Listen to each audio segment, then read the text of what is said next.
Salut les amis, alors la nouvelle version de ChatGPT vient de sortir, c'est la 4O. Donc vous pouvez voir dans le bureau, il y a la 3.5, 4, 4O et apparemment elle serait gratuite pour tout le monde mais limitée. Donc on va y poser quelques questions. Salut ChatGPT, il y a la nouvelle version qui vient de sortir au mois de mai, la version 4O de ChatGPT. Va voir sur internet et dis-moi ce que tu peux me dire là-dessus, ce qu'elle apporte de plus.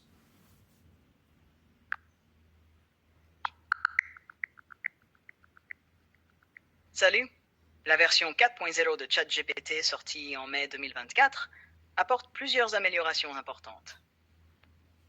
L'une des plus grandes nouveautés est l'intégration de tous les outils GPT-4 dans une seule interface, permettant aux utilisateurs d'accéder à des fonctionnalités comme l'analyse de documents, la génération d'images avec DALL-E 3 et la navigation sur le web sans avoir à changer d'outil.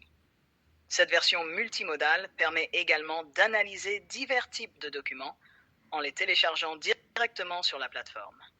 De plus, cette mise à jour améliore la capacité de traitement du modèle, permettant désormais de gérer des entrées et des sorties allant jusqu'à 25 000 mots, soit bien plus que les versions précédentes.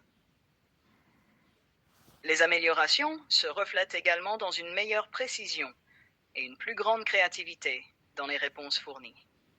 Les utilisateurs de ChatGPT+ bénéficient de ces nouvelles fonctionnalités en avant-première et peuvent personnaliser leur expérience en choisissant la version de ChatGPT qui correspond le mieux à leurs besoins.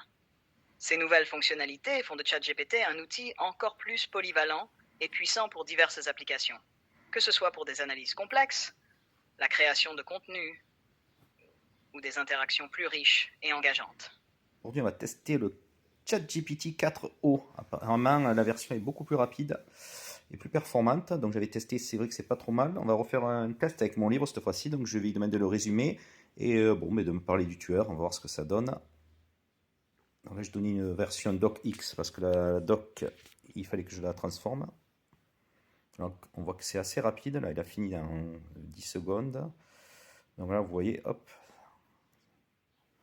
La vengeance de la libellule est un thriller captivant à Avignon.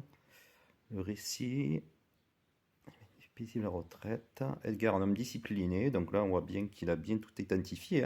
Ça fait en quelques secondes, donc en moins de 40 secondes. Et le tueur surnommé la libellule. Crime terroriste. Le tueur, soupçonné de la libellule. Enfin, le tueur à la libellule. C'est écrit. De la vengeance, je sais, de la rédemption. Donc on voit qu'il est beaucoup plus rapide quand même. Je vais faire d'autres tests. Mais là, pour le moment, l'analyse se fait en quelques secondes sur de gros documents. Donc ça a été fortement amélioré. Bon, je vous laisse et je vous reprends bientôt pour faire de nouveaux essais.